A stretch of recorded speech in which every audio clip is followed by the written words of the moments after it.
Hello day 3 part 2తో వచ్చేసా. ఓరి దేవుడో దేవుడో అంటూ నిద్రలేపిన బిగ్ బాసు ఓరి దేవుడా అనుకునేలా చేసిన సంజన గారు. నామినేషన్స్‌లో జరిగిన దానికి హరీష్ గారు తనుజాతో మాట్లాడే ప్రయత్నం చేశారు. కానీ తను నో అంది.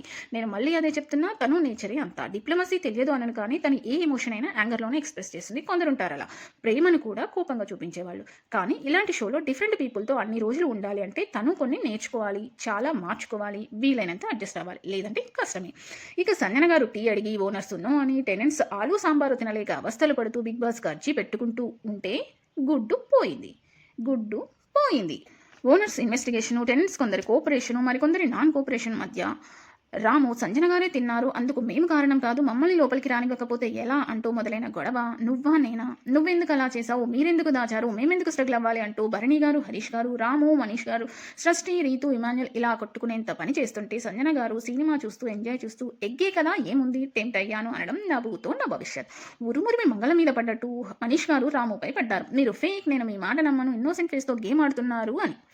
ఎందుకు వచ్చింది నిజం చెప్పేద్దామని జరిగింది చెప్పినందుకు రాము బలీకా బకరా అయ్యాడా అనిపించింది.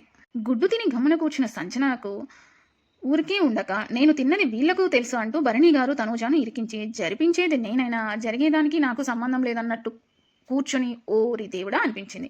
సరదాగా చేశాను అంటున్న సంజన దెబ్బకి హౌస్ అంతా అల్లకల్లోలం. టెనెంట్స్లో ఓనర్స్లో బ్యాడ్ అయ్యి ఎక్స్ప్లెనేషన్తో ఏడుపులతో అందరినీ కన్విన్స్ చేసే పనిలో భరణి గారు తనూజ. చివరకు సంజన గారు కూడా కన్నీరు కార్చక తప్పలేదు. ఈ ఎపిసోడ్ అంతా చూసాక 2 డేస్లో కంటెంట్ అంతా సంజన గారితోనే ఉంది. షార్ట్ వీడియోస్ కాబట్టి నేను వర్డ్ టు వర్డ్ చెప్పట్లేదు, క్విక్ రివ్యూ లాగా చేస్తున్నాను. లెట్ మీ నో ఫుల్గా చేయాలి లేదంటే ఇలాగే క్విక్ రివ్యూ చేయాలా అని. దీని తర్వాత లైవ్లో ఓనర్స్ అంతా చర్చలు జరిపి టెనెంట్స్కి హౌస్లోకి ఎంట్రీ లేదు, మీకు ఏమైనా కావాలి అంటే వర్కర్స్తో మాత్రమే తెప్పించుకోవాలి, అందరికీ కేవలం 6 సార్లు రోజుకు అలో, సంజన గారికి మాత్రం నో ఎంట్రీ అని తేల్చేశారు. బిగ్ బాస్ బ్లైండ్స్ దించాలి, అందరూ హౌస్లోకి వెళ్ళండి అనడంతో తప్పేది లేక అంతా లోపలికి వెళ్లారు. ఓనర్స్ ఫ్రూట్స్ పాడవకూడదని టెనెంట్స్తో చిన్న చిన్న టాస్కులు ఇచ్చి అందరికీ పనిచేశారు. భరణి గారు ఫ్రూట్స్ వద్దు కాఫీ కావాలి అనడంతో మళ్ళీ చర్చలు మొదలు. ఈ లోపు సంజన గారు హరీష్ గారితో నాకు ఏ పని లేదు, ఖాళీగా ఉన్నాను, ఏం చేయను, ఫన్ అవుతుంది అనుకుని చేశాను, ఇంత రచ్చ అయ్యింది అంటుంది. అదే విషయం హరీష్ గారు మనీష్కు చెప్పడం, ఇమాన్యుల్ సంజన గారిని ఇమిటేట్ చేస్తూ కామెడీ చేయడం, సంజన గారు స్పోర్టివ్గా తీసుకొని రేపు ఏం చేయాలా అని ఆలోచిస్తుంది అంటూ అందరూ జోక్స్ క్రాక్ చేయడం. చివరకు హౌస్ అంతా నవ్వులమయం. కొసమెరుపు ఏంటంటే అంతా వ్యతిరేకించిన సంజన గారిని తిరిగి అప్రిషియేట్ చేసేలా చేసుకున్న సంజన గారి యాటిట్యూడ్ సూపర్. నిజానికి సంజన గారు బయట కూడా చాలా స్ట్రాంగ్, అదే హౌస్లో తనకు హెల్ప్ అవుతుంది.